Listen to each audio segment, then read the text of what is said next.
tal? Muy buenas tardes, bienvenidos, bienvenidas a esta nueva edición de Chat Político. Como cada lunes estamos aquí para tener una charla con referentes de la provincia de Mendoza, en este caso, y hablar de distintos temas. Hoy vamos a centrarnos en el agua en Mendoza, un tema importante, delicado y además hasta urgente, lo vamos a decir así, y vamos a hablar con el Superintendente General de Irrigación de la provincia. Hablamos de Sergio Marinelli, que lo tenemos, por supuesto, en comunicación con nosotros. Sergio, buenas noches, ¿cómo le va? Muchas gracias por darnos la oportunidad de hablar con usted. No, gracias a ustedes. Muy buenas noches. Muy buenas noches. Bueno, hablábamos de tema importante, delicado y también urgente, porque es urgente que nosotros entendamos, digo, los mendocinos, mendocinas, que el agua es sin duda algo muy preciado, pero que tenemos que cuidar. Y somos insistentes en esto. Hablamos de la crisis hídrica, que ya nos hemos hasta acostumbrado a hablar de ese tema, pero no hay que acostumbrarse. Hay que también nosotros desde nuestro lugar tomar acciones. La pregunta es, Sergio, ¿cómo viene el tema desde el Departamento General de Irrigación en relación a esto, que ya es como una especie de nueva normalidad? Sí, exactamente. Ya en el 2017, cuando me tocaba asumir, después de analizar lo que había pasado en los últimos 3 años más o menos, y viendo lo que eran los pronósticos más inmediatos, que son pronósticos pocos hay, referido a las nevadas, a las tormentas de nieve, sí, que son las que nos interesan a los mendocinos en la cordillera, veíamos que esto ya era una cosa que no tenía sentido hablar de emergencia como una cosa excepcional que pasaba de vez en cuando, sino que era realmente, y así le llamamos en su momento, la nueva normalidad. Así que dictamos una norma que la 1410, una resolución mía, que establece un poco la columna vertebral de lo que son un conjunto de medidas estructurales, porque cuando es una cosa excepcional se toman medidas excepcionales de corto plazo. Claro. Para algo estructural hay que ir a la estructura.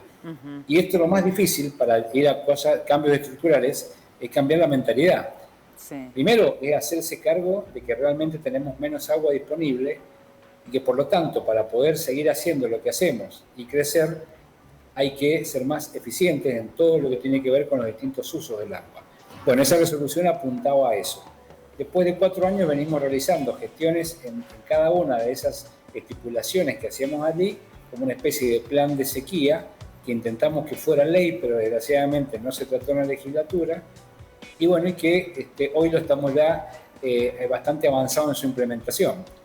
Por supuesto que son temas que necesitan mucho tiempo, mucho consenso, sí, en algunos casos mucha inversión, también, con lo cual a veces no está la posibilidad de hacerlo. Países como España, por ejemplo, como Australia, como Estados Unidos, el mismo Chile, ha logrado muchas cosas en materia de inversiones porque, bueno, tiene una economía del país que les permite hacerlo, no es el caso de Argentina. Pero acá también hemos avanzado mucho en lo que no es dinero, y que es en cómo afianzarnos los distintos actores del sistema, irrigación, las inspecciones de cauce, los agricultores, para hacer mejor las cosas. Y en la actualidad, lo que hemos hecho este año ya es implementar, en realidad firmar cartas de intención con AISAM y con los municipios. ¿Para qué? Para que vayamos disminuyendo la cantidad de agua que consumimos en el Gran Mendoza, porque el río Mendoza es el río más impactado por el tema del servicio público, porque aquí está el Gran Mendoza y hay 1.200.000 habitantes.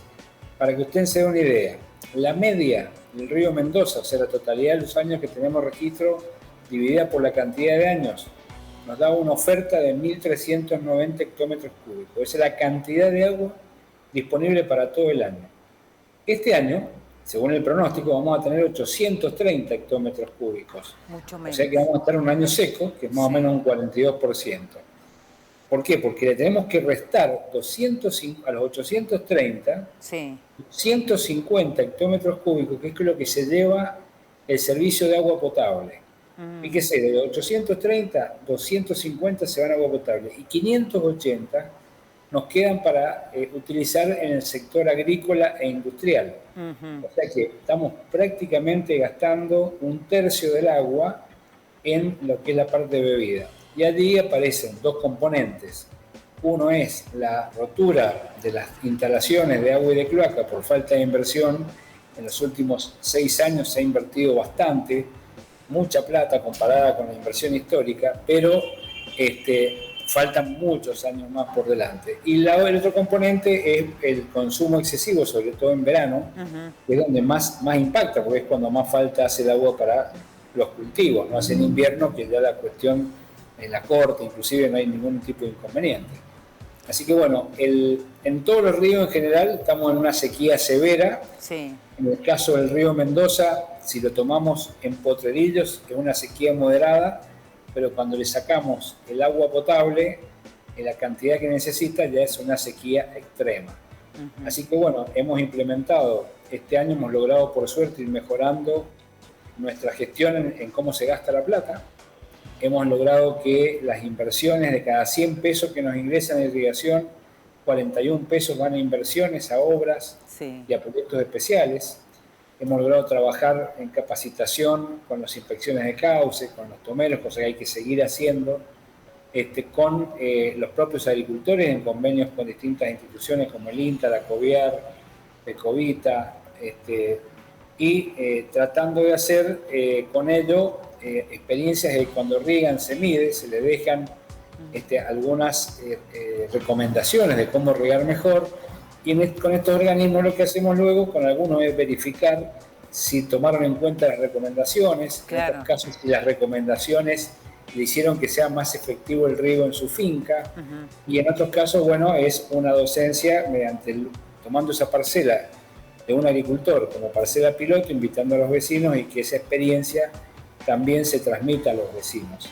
De todas maneras, ahora viene la parte del agua potable, donde bueno, estamos viendo de común acuerdo cómo regular la complementariedad, digamos. Hay servicios, hay gente que está hoy actualmente servida, el radio servido, fundamentalmente a ISAM. Dentro de ese radio servido hay problemas muy serios de servicio, sobre todo en el sector oeste, el Gran Mendoza, noroeste. Es común que haya queja de la gente de las eras, esta sección que se quedan sin agua. Que empiezan las temperaturas elevadas y vuelven los reclamos. Exactamente. Entonces, bueno, ese servicio hay que mejorarlo, no se puede tener un servicio tan malo. Y en algunos casos, donde se han ido por falta de planificación, hoy ya la mayoría de los municipios tienen su plan de ordenamiento, se han generado poblaciones que han ido donde no se debían asentar, sobre todo en el Pedemonte. Pero bueno, ya son una realidad a la que hay que darle agua, tanto en Las Heras, en el Chalao, como en Luján, al oeste de la Ruta 82. Entonces, AISAM ya tiene previstos esos planes para que, mediante obras de cloaca, que es lo que le exigimos nosotros, para darle más agua, y obras futuras de agua se puedan atender. Todo eso que va a lograr, que tenemos que darle más agua. Y además está el crecimiento vegetativo de la población, lo cual también hace que haya más consumo. Entonces el compromiso como línea de acción y objetivo conjunto es que ese mayor gasto que va a tener se compense con dos acciones concretas. Una es la inversión sostenida en el tiempo con la renovación de esas redes de agua y cloaca que están rotas, y la otra es con la micromedición y tratando de que los excesos de consumo sean castigados tarifariamente. Claro, que esa es la respuesta, ¿no? Sergio, tengo que ir a una pausa, pero obviamente vamos a seguir hablando de este tema que nos parece sumamente importante porque tiene que ver con cómo consumimos nosotros el agua, y es importante a partir de esto entender que tiene una finalidad, que es que el recurso se aproveche como se debe y no se desperdicie. Vamos a una pausa y enseguida regresamos. Bueno.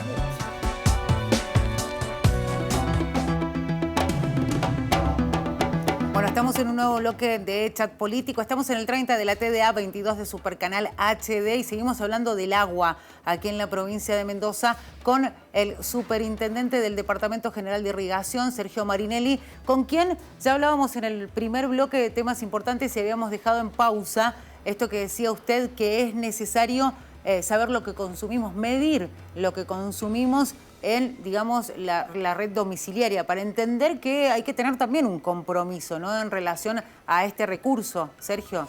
Sí, exactamente. Y lo que hay que tener en cuenta es que esa medición, esto ya se hace en muchos sectores de nuestro territorio, fundamentalmente a través de uniones vecinales, de cooperativas que tienen medidor y que tienen aprobada por el EPA una serie de bandas tarifarias. La primera, que es lógico, hay que garantizarle, porque es un derecho humano, el agua, una cantidad necesaria de consumo a cada familia, a cada conexión, a un precio que sea razonable. Pero claro, cuando se excede de ese margen, ahí es donde hay que castigarlo fuertemente. Para que se den una idea, en Europa se consumen en promedio 150 litros por habitante por día. Nosotros consumimos en Mendoza entre 800 y 1000, claro, según el servicio por habitante por día. Exageradamente consumimos agua, claro, ¿no? En México 400, 425 litros por habitante por día. Estados Unidos 320 litros por habitante día. Entonces, bueno, hay que ir a una disminución. Y en el agro, el agua superficial es una cosa, pero el agua subterránea también se nutre de la nieve en la montaña. Entonces estamos también realizando una fuerte acción con estudios, con mucha investigación, vinculada a que a tener un mayor conocimiento de la caracterización de nuestros acuíferos para poder explotarlos de mejor manera, claro, o en algunos casos no sobreexplotarlos. Así que también estamos con un conjunto de medidas que apuntan a tener un control estricto y una medición afiatada. Esto va a ser un proceso que nace del año que viene y se va a avanzar en el tiempo, para controlar que cada uno use el agua que le hace falta, del agua subterránea también. También, claro, me parece importante eso porque cuando usted hacía referencia a lo que sucede en el sector, en el campo, en el sector rural de la provincia, uno entiende que, hablando específicamente de lo que es siembra, las plantaciones, cómo es el uso del agua, ¿no? Y también hay que decir, y haciendo referencia a lo que usted decía, que la capacitación es importante, me imagino que hay que hacer un seguimiento por parte de ustedes, pero también significa inversión para aquellos que tienen distintas producciones, ¿no? Lo cual que a veces no está al alcance y tal vez no pueden cumplir con optimizar el uso del recurso. Sí, sin duda. Hoy la verdad que, fíjese que hay una cantidad enorme, hay 9.500 perforaciones activas en la provincia. El grueso están en el río Tunudán y en el río Mendoza. Muchos agricultores tienen que recurrir al agua subterránea para poder complementar la escasa oferta que hay.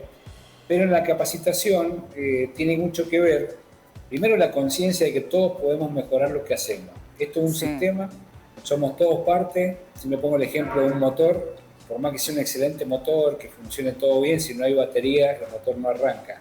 Bueno, acá también tenemos que complementarnos, irrigación, las inspecciones de cauce, los agricultores. Por eso, cuando es una frazada corta, como la que tenemos y vamos a seguir teniendo, si nos ponemos de acuerdo, si nos tapamos un rato cada uno o si nos tapamos una parte cada uno, es muy difícil, porque cualquier medida que irrigación, por más autoridad que tenga, tome, luego genera inconvenientes en la puesta en práctica de esa decisión. Entonces lo mejor es ir a acuerdo, por eso ya estamos logrando un trabajo conjunto con todos estos usuarios, organismos, institucionales, para que lleguemos a una reunión el año que viene del Comité de Cuenca, donde se tomen ya lo que nosotros proponemos desde un plan como medidas efectivas a largo plazo y que sea una política de Estado. Sergio, estábamos mirando algunos datos que corresponden al Departamento General de Irrigación y la advertencia es que esto de la sequía va a continuar. Venimos hablando de años muy secos, de temporadas muy secas y que en el caso del 2021 van a ser, digamos, los caudales de los ríos muy bajos. Se habla de 12 puntos. Digo, también volvemos al mismo tema. Digo, vamos a tener que acostumbrarnos a esto y, como usted lo decía, empezar a aplicar políticas en las cuales ya no se hable definitivamente de una recuperación, sino de adaptarnos a lo que hay, a lo que se viene. Sin ninguna duda. El cambio climático es algo que por allí se niega, o algunos no reconocen, incluso profesionales. Recién ahora, por lo que hemos escuchado hace poco de científicos del CONICET, está empezando a impactar en la cordillera nuestra central ese cambio climático. Esto hace que en el tiempo se mantenga una tendencia a la baja en la disponibilidad de agua a través de menos frecuencia de tormentas de nieve, pero dentro de eso hay una variabilidad climática que puede haber años mejores o peores, pero siempre con una tendencia a la baja. Aumento de temperatura, lo cual hace que haya más necesidad de consumo de agua por parte de los cultivos y también de la población, por supuesto. Y también las tormentas son más concentradas, son menos tormentas, más fuertes, más corridas al oeste, lo que genera también por allí en las zonas pedemontanas problemáticas que tienen por ahí muchos aportes fuertes, y esto genera inconvenientes de todo tipo, ¿no? Sí. Lo hemos visto en el camino a Chile. Esto hace mayor aporte a nuestros diques y por lo tanto le va restando capacidad porque hay más arrastre de material. Claro, bueno, son todos inconvenientes a futuro y la verdad que la única forma de combatir eso o por lo menos mitigar esa problemática es siendo más eficientes, no quedan más alternativas. Hablando de eficiencia, usted hacía referencia recién también al tema de las obras, ¿no? Y uno entiende, de acuerdo a la información que viene llegando desde el Departamento General de Irrigación, de que se están haciendo obras. Digo, pensaba en lo que ha sucedido en la zona este en este último tiempo, los proyectos que hay para otros sectores productivos de la provincia de Mendoza, siempre con el mismo objetivo y además respondiendo al mismo tiempo a los reclamos que hacen los productores de la provincia. Sí, nosotros estamos empezando muchas cosas que si alguien lo mira afuera dirá, pero ¿por qué están empezando ahora a hacer cosas que no se hicieron antes? En realidad la realidad es tan diferente que nos obliga a pensar y hacer cosas distintas que si no vamos a chocar contra esa realidad y empezar en algunos casos de cero. Si bien hay mediciones de eficiencia, por ejemplo, en lo parcelario, en distintas zonas de la provincia, las estamos tomando, toda la información existente la estamos tomando. Pero estamos armando lo que se llama un mapa de eficiencia, porque acá se puede mejorar la eficiencia de muchas maneras. Una es en la forma en que nosotros conducimos el agua hacia las inspecciones de cauce. Hemos implementado una cuenta de agua para que cada uno sepa que la cantidad de agua disponible, que es en base a ese pronóstico que les mencionaba, tiene una cantidad de agua por hectárea, que es para todos igual. Sí. ¿Cuándo les hace falta? ¿Cuándo les va a llegar? Se trabaja conjuntamente con la inspección de cauce para tratar de copiar con nuestro plan de erogaciones la demanda, para que sea más eficiente. Para eso hemos hecho convenio con la CONAE, estamos estudiando y tenemos soluciones a cómo interpretar toda esa información satelital para poder conocer mejor el uso del suelo, qué tipo de cultivos tenemos y también cuál es el nivel de evapotranspiración de los cultivos para poder conocer cuál es el gasto que han tenido. Todas estas herramientas nos van a permitir ir mejorando esa cuestión. Pero el productor también tiene que hacerlo en su finca y el usuario lo tiene que hacer en su casa. Claro. Todos tenemos tareas para que esto pueda ser llevado en tiempo y forma.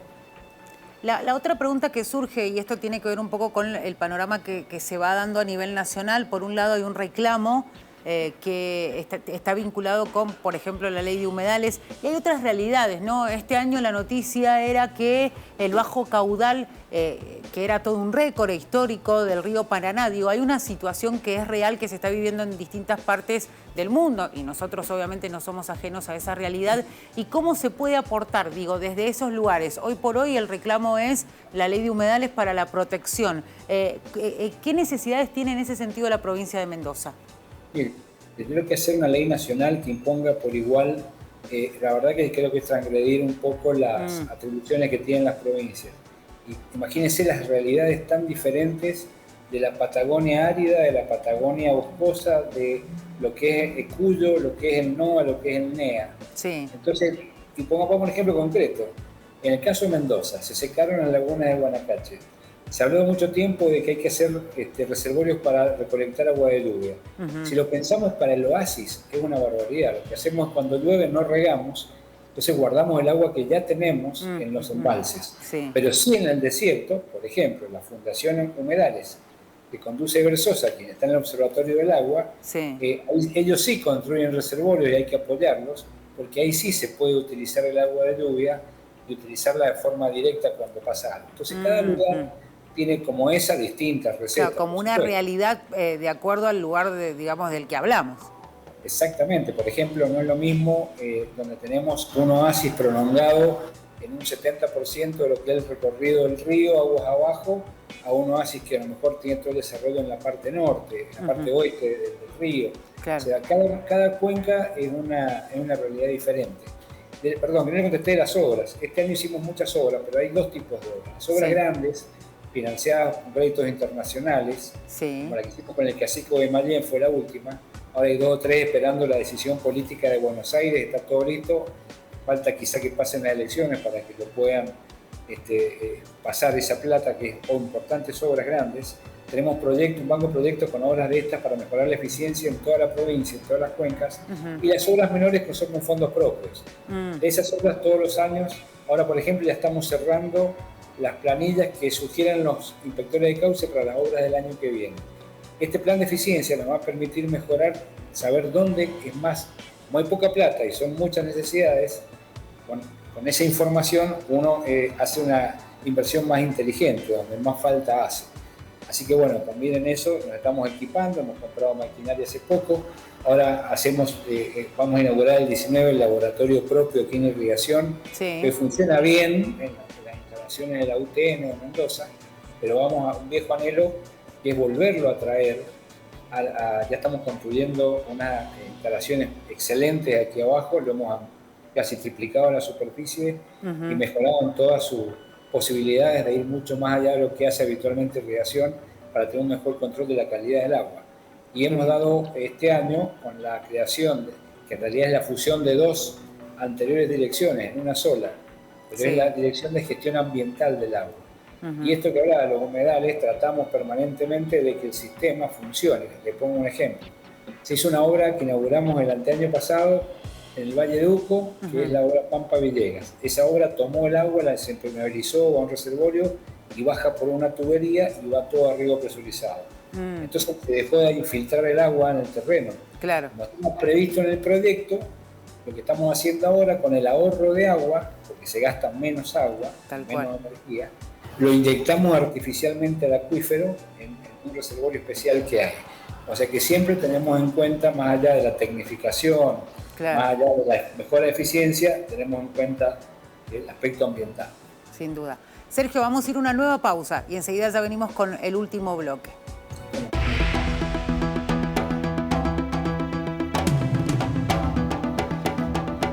Bueno, último bloque de chat político. Tenemos un montón de cosas para definir en estos minutos. Estamos con Sergio Marinelli, titular del Departamento General de Irrigación, y tenemos que hablar del tercer Congreso Internacional de Agua para el Futuro, que va a ser Mendoza, la sede de este Congreso Internacional. Cuéntenos un poquito, Sergio, de qué se trata y cómo viene. Sí, este Congreso, que arranca el día 2, si entran a la página de irrigación van a encontrar el link y la ficha para inscribirse. Hace falta cualquier persona, los invito, porque como es virtual, cuando lo decidimos hacer este tercer congreso no sabíamos cómo va a estar la situación de la pandemia, y bueno, desgraciadamente podríamos haber hecho presencial.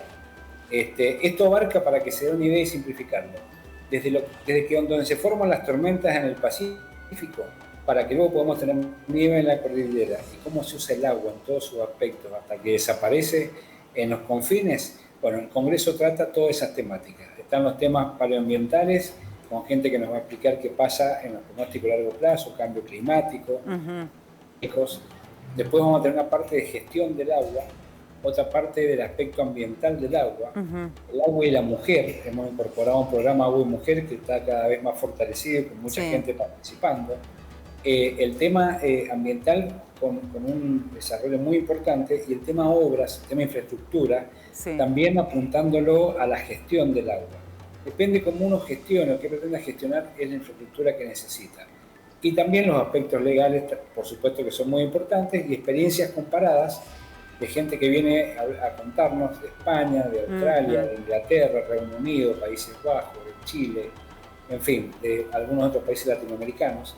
Entonces intercambiamos opiniones y podemos ver, el Banco Mundial, el BID también tiene su presencia activa en esto, con expresiones. Así que va a ser muy importante, como lo fue el anterior, que fue hace 2 años, cada 2 años lo hacemos, y que tuvo 2.000 participantes, hoy ya hay 800 inscritos, y el anterior tuvo 24 países representados. Qué bien, qué bien. Bueno, muy interesante entonces esta posibilidad que tiene Mendoza con esto, y además esto de el intercambio del conocimiento, que es fundamental. Antes como es virtual, discúlpeme, como es virtual, cualquier persona entra y elige la charla. Qué bueno. Vean el programa, porque está muy bueno para cualquier persona que le interese alguno de estos aspectos. Toda la información, por supuesto, a través del sitio web de Irrigación. Exacto. Bueno, ya están todos invitados. Antes de cerrar, porque me queda poco tiempo, quería preguntarle, se viene hablando mucho de Portezuelo del Viento, también del trasvase del Río Grande al Atuel. Sin duda, son temas muy, muy importantes para la provincia de Mendoza, y quiero que usted, que es el titular de Irrigación, nos cuente a los mendocinos por qué se habla de la importancia de estas obras. Bueno, esta obra se eligió hace muchos años, fue un acuerdo que hizo el gobernador Cobos para poder cobrar un resarcimiento histórico de la provincia de Mendoza. La Pampa lo tuvo y lo cobró en plata en ese momento, era menor el monto nuestro, Luego pasaron varios gobernadores que han ido ratificando. El gobernador Cornejo mejoró ese acuerdo y logró que se concretara en materia de dinero y con un monto muy importante. Y bueno, hoy algunos lo objetan por cuestiones circunstanciales que son lo del cambio climático, la falta de agua, Sí. lo cual es cierto. Pero es cierto para todos los ríos, con lo cual si decimos no vamos a hacer portezuelo, no tendríamos que pensar en hacer ninguno de los emprendimientos. Yo creo que hay que hacer todos. Hay que hacer Uspallata, hay que hacer portezuelo, hay que hacer Baquiano. Todos vienen bien porque generan energía, son obras de energía todas. Sí, y supletoriamente sirven para el riego. En el caso del Atuel y el Diamante hay infraestructura suficiente, no mejoraría los proyectos que existen eso. En el caso del Mendoza sí, una externalidad que la presa Uspallata mejoraría el aspecto del río Mendoza, pero Portezuelo está muy avanzado y si no hubiere una medida de la justicia en base a los planteos de la Pampa, el gobernador ha dicho que sigue con el proceso, ya hay 1/3 de dinero acumulado. Así que bueno, esa obra es necesaria para hacer el trasvase, que obviamente lo vamos a discutir y pelear, pero se está empezando ahora preliminarmente a hacer los estudios. Es la primera vez en la historia que se reclama efectivamente ante el COIRCO, que se les dice vamos a usar nuestra agua, y es la primera vez que se empieza a estudiar seriamente el trasvase. El tema, tal cual. Bueno, Sergio, muchísimas gracias por este rato con nosotros. Está bueno hablar de estos temas. A los mendocinos y mendocinas nos interesan. Y bueno, gracias por darnos la posibilidad de poder tocar estos temas. Así es que será hasta cualquier momento. No, gracias a ustedes por la difusión de estos temas. Hasta la próxima. Hasta la próxima. Ahí veíamos al superintendente del Departamento General de Irrigación, Sergio Marinelli, hablando de todo, portezuelo, el trasvase del Río Grande al Atuel, del tema de la crisis hídrica, esto que vino para quedarse en Mendoza y que necesita urgentemente que nosotros también nos comprometamos. Y cómo también desde Irrigación han ido capacitando a los sectores productivos, a los productores para mejorar el uso del agua también en el campo de la producción. Bueno, charla muy interesante, que si quieren volver a verla, lo pueden hacer a través de nuestro sitio web www.unidiversidad.com.ar. Se van a la pestaña de Señalú, ahí a Chat Político y se van a encontrar con el programa nuevamente. Nosotros nos despedimos, les agradecemos a ustedes haber estado ahí del otro lado y será hasta la próxima.